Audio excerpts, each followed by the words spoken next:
بسم اللہ الرحمن الرحیم۔ سوال یہ ہے، آپ صلی اللہ علیہ وسلم کی تجہیز و تکفین سے متعلق کس نے اور کیا فیصلہ سر انجام دیا؟ تو فیصلہ حضرت ابوبکر صدیق رضی اللہ تعالی عنہ نے انجام دیا۔ آپ نے فرمایا کہ رسول اللہ صلی اللہ علیہ وسلم کا غسل آپ کے اہل بیت سر انجام دیں گے۔ تمام صحابہ پرجوش تھے اور اس سعادت میں حصہ لینا چاہتے تھے، تو حضرت صدیق اکبر نے یہ فیصلہ دیا کہ یہ اہل بیت سر انجام دیں گے۔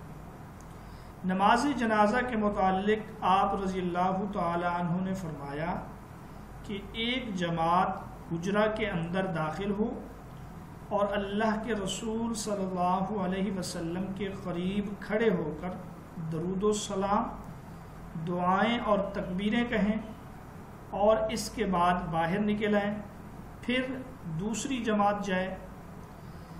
تیسرا جو تدفین کے متعلق اختلاف تھا، بعض جنت البقیع میں تدفین کا کہہ رہے تھے صحابہ، بعضوں کی رائے یہ تھی کہ بیت المقدس میں لے جا کر آپ صلی اللہ علیہ وسلم کی تدفین کی جائے۔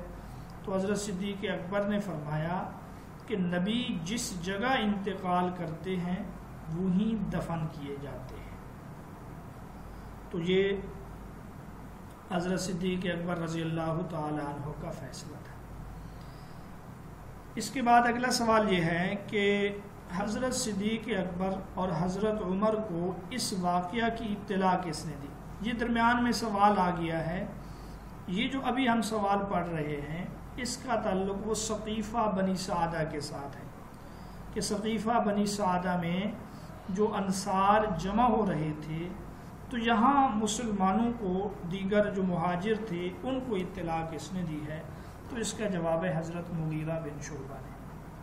حضرت مغیرہ بن شعبہ رضی اللہ تعالی عنہ نے مسجد نبوی میں حضرت عمر کو یہ اطلاع دی، اور پھر حضرت عمر نے حضرت صدیق اکبر کو یہ اطلاع کروائی۔ حضرت صدیق اکبر اس وقت حجرہ میں تھے۔ جب حضرت ابوبکر صدیق اور حضرت عمر ثقیفہ بنی سعدہ کی طرف جا رہے تھے تو راستے میں کون ملے؟ تو اس کا جواب ہے حضرت ابو عبیدہ بن الجراح رضی اللہ تعالیٰ عنہ۔ ان دو حضرات نے جب اس طرف جانے کا ارادہ کیا، کچھ چلے تو حضرت ابو عبیدہ بن جراح ملے، وہ بھی ان کے ساتھ ہو لیے۔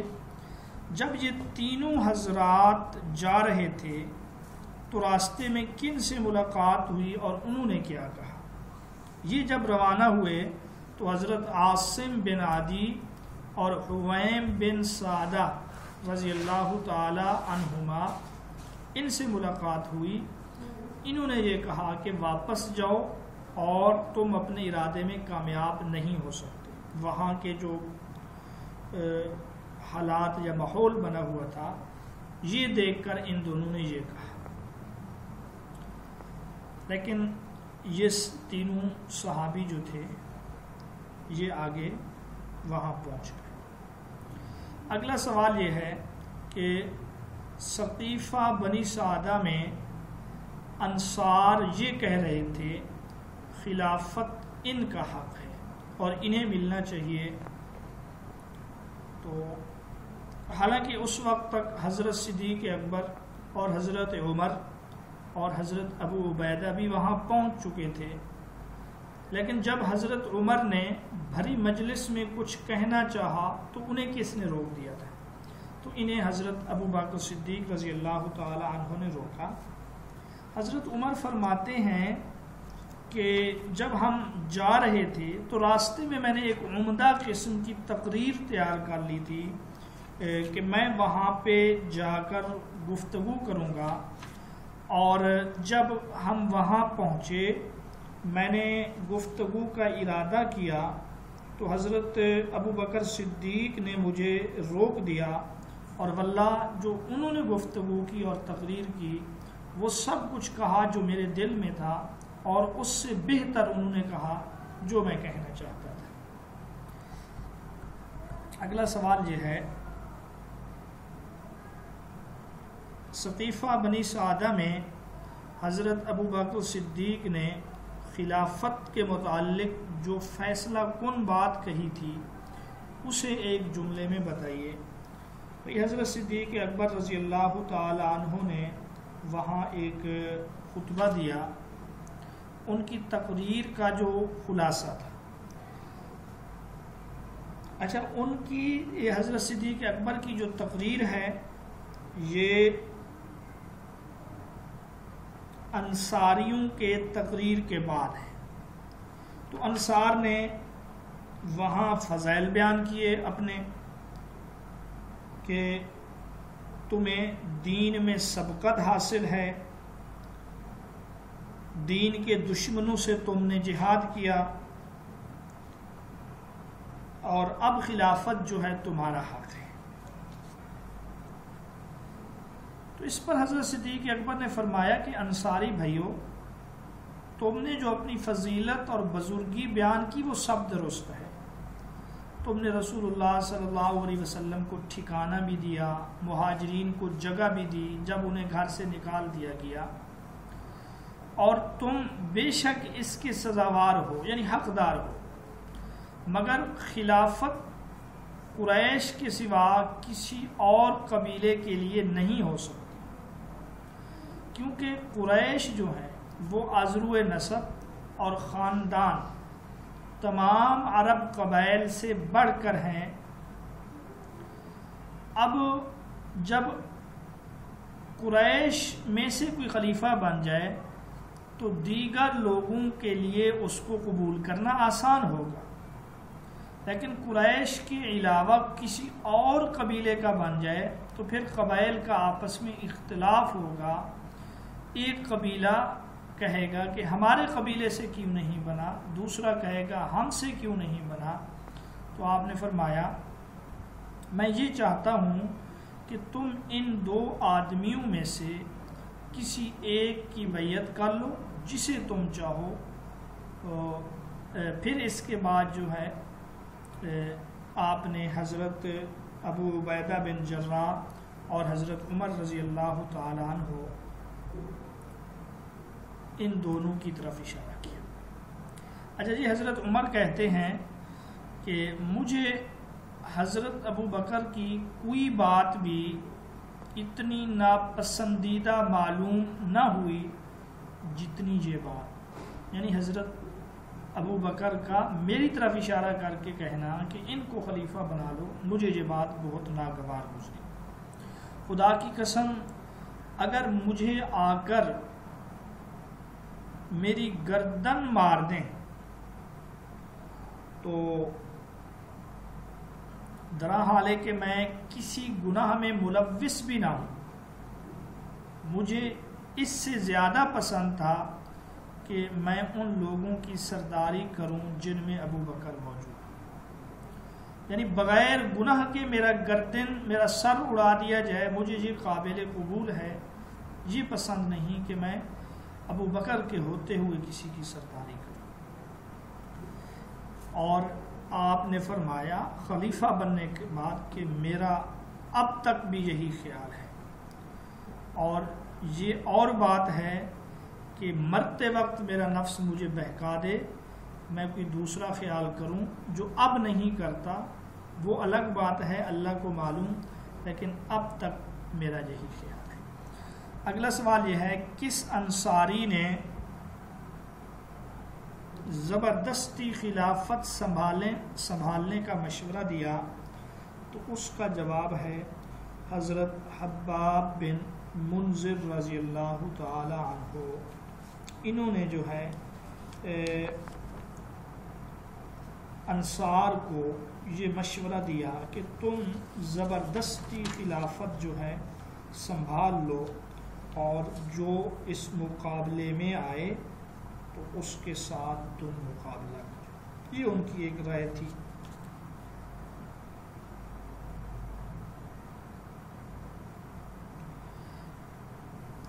اچھا اگلا سوال یہ ہے کہ یہ مشورہ کس نے دیا کہ ایک امیر ہمارا ہو اور ایک امیر تمہارا؟ تو یہ بھی حضرت حباب بن منذر کا مشورہ تھا۔ حضرت سعد بن عبادہ نے انصار کے اس جواب پر کیا کہا؟ تو انہوں نے یہ کہا کہ یہ انصار کی پہلی کمزوری ہے، یعنی ایک امیر ہم میں سے ہو، ایک امیر تم میں سے، مہاجرین نے تو اس کا انکار کیا ہی کیا، لیکن حضرت سعد بن عبادہ رضی اللہ تعالی عنہ جن کو انصار خلیفہ بنانا چاہتے تھے انہوں نے بھی انکار کیا۔ انہوں نے کہا یہ تو پہلی کمزوری ہے کہ جب تم ایک خلیفہ اور امیر ان کے لیے تسلیم کر رہے ہو، گویا کہ جگہ تو ان کو دے رہے ہو تم۔ بہرحال انہوں نے فرمایا کہ یہ انصار کی پہلی کمزوری ہے۔ دو امیروں کے مشورے پر حضرت عمر نے کیا کہا؟ حضرت عمر نے فرمایا کہ یہ ناممکن ہے، دو تلواریں ایک نیام میں جمع نہیں ہو سکتی۔ باخدا عرب ہرگز اس بات کو نہیں مانیں گے کہ تم ان پر حکومت کرو جبکہ ان کے نبی تمہارے علاوہ دوسرے قبیلے کی، یعنی عرب یہ کبھی بھی تسلیم نہیں کریں گے کہ نبی پاک صلی اللہ علیہ وسلم جو ہیں وہ کسی اور قبیلے سے ہوں اور ان کے اوپر حکمرانی کوئی اور قبیلہ آ کے کرے۔ ہاں البتہ عربوں کو اس قبیلہ کی حکومت تسلیم کرنے میں تأمل نہ ہوگا جس میں نبوت تھی، یعنی نبی کے قبیلے سے کوئی شخص خلیفہ بن جائے تو اہل عرب جو ہیں وہ اس کو تسلیم کر لیں گے، اس کے علاوہ کسی کو وہ تسلیم نہیں کرتے۔ حضرت ابو بکر صدیق نے کن کے ہاتھ پر بیعت کرنے کا مشورہ دیا، مگر حاضرین نے حضرت صدیق اکبر کے ہاتھ پہ بیعت کی، تو یہ حضرت عمر و ابو عبیدہ بن جراح ہیں رضی اللہ تعالی عنہما۔ اگلا یہ سوال ہے، انصار میں سے حضرت ابو بکر صدیق کی بیعت کس نے کی؟ بشیر بن سعد رضی اللہ تعالی عنہ نے۔ اگلا سوال یہ ہے کہ اوس و خزرج میں حضرت ابو بکر صدیق کے ہاتھ پر سب سے پہلے بیعت کی، یعنی ان دو قبائل میں سے، تو وہ بھی اوس ہی ہے، کیونکہ حضرت بشیر بن سعد رضی اللہ تعالی عنہ نے بیعت کی ہے، وہ اوس قبیلے سے تھے۔ اچھا، حضرت بشیر بن سعد نے رضی اللہ تعالی عنہ نے یہاں ایک تقریر کی ہے زبردست، یہ سوال بھی پوچھا جا سکتا ہے، شاید کہ ہم نے ابھی تک شامل نہیں کیا، کہ انصار میں سے مہاجرین کے حق میں تقریر کس نے کی ہے، یا انصار کو سمجھانے کی کوشش کس نے کی؟ تو وہ حضرت بشیر بن سعد ہیں۔ آپ نے فرمایا کہ اے گروہ انصار، ہم نے مشرکوں کے جہاد میں زیادہ فضیلت حاصل کی ہے، مشرکین سے جہاد کر کے، اور دین میں عزت بھی ہم نے حاصل کی ہے۔ اس سے ہمارا مقصد کیا تھا؟ اس سے ہمارا مقصد صرف اللہ کی رضا اور اپنے نبی پاک صلی اللہ علیہ وسلم کی اطاعت تھی۔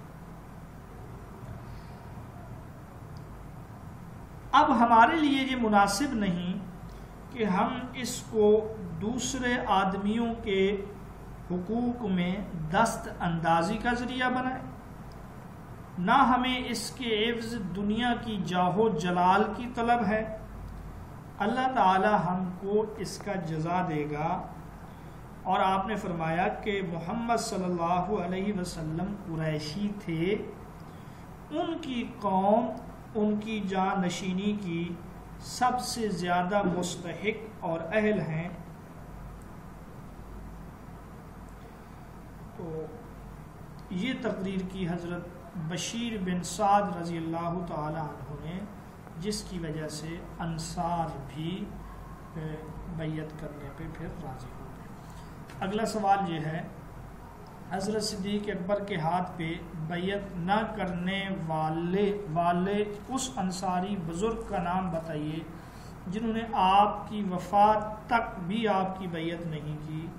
تو اس کا جواب ہے حضرت سعد بن عبادہ۔ اچھا، یہ سوال سے یوں لگ رہا ہے کہ حضرت سعد بن عبادہ جو ہیں وہ بعد میں فوت ہوئے، حالانکہ وہ پہلے فوت ہو گئے تھے، ٹھیک ہے، جنہوں نے اپنی وفات تک، آپ کی وفات نہیں، اپنی وفات تک کبھی بھی بیعت نہیں کی ہے، تو وہ حضرت سعد بن عبادہ ہیں۔ اچھا، یہ بات بھی اپنی جگہ پہ اختلافی ہے کہ بعض تاریخ کی کتب میں ہے کہ آپ نے بیعت کر لی تھی، پھر تو کوئی اختلاف نہیں ہے۔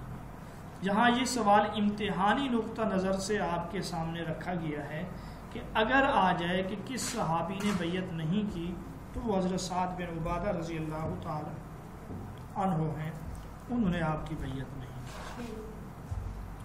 ثقیفہ بنی سعدہ میں بیعت ختم ہونے کے بعد دوسرے روز باقی مسلمانوں نے حضرت ابو بکر صدیق کے ہاتھ پہ بیعت کہاں کی تھی؟ تو مسجد نبوی میں۔ پہلی بیعت جو ہے وہ مسجد ثقیفہ بنی سعدہ میں، دوسری جو ہے وہ مسجد نبوی میں۔ دوسرے روز کتنے لوگوں نے بیعت کی؟ تو تاریخ اسلام اکبر شاہ نجیب آبادی اس میں وہ لکھتے ہیں کہ دوسرے روز جو بیعت کرنے والے صحابہ ہیں ان کی تعداد 33,000 تھی۔ ثقیفہ بنی سعدہ اور مسجد نبوی والی بیعت میں کیا فرق ہے؟ تو پہلی جو بیعت ہے اس کو بیعت خاصہ کہتے ہیں، جبکہ دوسری جو بیعت ہے اس کو بیعت عامہ کہا جاتا ہے۔ مسجد نبوی میں جو دوسرے روز بیعت ہوئی وہ بیعت عامہ ہے۔ اگلا سوال، حضرت صدیق اکبر کا وہ سب سے بڑا کارنامہ جس میں آپ نے مسلمانوں کو فتنہ فساد سے بچا لیا تھا، وہ سب سے بڑا کارنامہ کون سا ہے؟ تو وہ ہے ثقیفہ بنو سعدہ میں مسئلہ خلافت کا پرامن فیصلہ اور پرامن حل، کہ ایک بہت بڑا خطرہ پیدا ہو چکا تھا کہ مسلمان آپس میں کسی فتنے میں نہ مبتلا ہو جائیں، تو حضرت صدیق اکبر رضی اللہ تعالیٰ عنہ کی کوشش کی وجہ سے اس ڈر یا اس خوف کا خاتمہ۔ بیعت کے بعد حضرت ابو بکر صدیق نے مسجد نبوی میں جو سب سے پہلا خطبہ دیا تھا اس کا خلاصہ آپ نے کیا فرمایا؟ اچھا، یہاں پہ اس کا خلاصہ لکھا ہوا ہے، فرمایا لوگو اللہ کی قسم مجھے ہرگز امیر بننے کی حرص نہ کبھی دن میں تھی نہ کبھی رات میں، نہ میرا میلان اس کی جانب تھا، اور نہ میں نے اللہ سے ظاہر اور پوشیدہ اس کے لیے دعا کی۔ یعنی میرا نہ ارادہ تھا اور نہ کبھی میں نے اس چیز کی خواہش کی ہے، اور نہ کبھی میں نے اللہ سے اس کے لیے دعا کی کہ اللہ جو ہے مجھے یہ چیز دے۔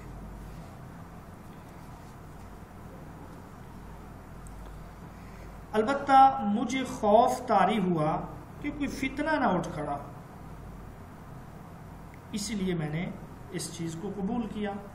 مجھے حکومت میں کچھ راحت نہیں ہے، میں تمہارا امیر بنایا گیا ہوں، بلکہ مجھے حکومت میں کچھ راحت نہیں ہے، بعض جگہوں پہ یہ الفاظ بھی ہیں، مجھ کو ایک ایسے عظیم امر کی تکلیف دی گئی ہے جس کی برداشت کی مجھ میں طاقت نہیں، بجز اس کے کہ اللہ کی مدد سے قابو میں آ سکتا ہے۔ یعنی اللہ کی مدد ہو تو پھر میں اس کو برداشت کر سکتا ہوں، ورنہ یہ برداشت میں نہیں۔ اسی طرح آپ نے فرمایا کہ میں امیر بنایا گیا ہوں اور میں تم سے بہتر نہیں ہوں، اگر میں راہ راست پہ چلوں تو مجھے مدد دینا، میرا ساتھ دینا، اور اگر بے راہ ہو جاؤں، برا کام کروں، شریعت کے خلاف کروں تو مجھے ٹوک دینا۔ فرمایا کہ صدق امانت ہے اور جھوٹ خیانت، سچائی امانت ہے، جھوٹ خیانت۔ جو آدمی تم میں کمزور ہے وہ میرے لیے قوی ہے، انشاءاللہ اس کا حق ضرور دلاؤں گا، اور تم میں سے جو قوی ہے وہ میری نظر میں کمزور ہے، اس سے انشاءاللہ حق لے کر چھوڑوں گا۔ یہ آپ کا خطبہ تھا مسجد نبوی میں جو آپ نے خلیفہ بننے کے بعد پہلا خطبہ دیا، اس کا خلاصہ یہی۔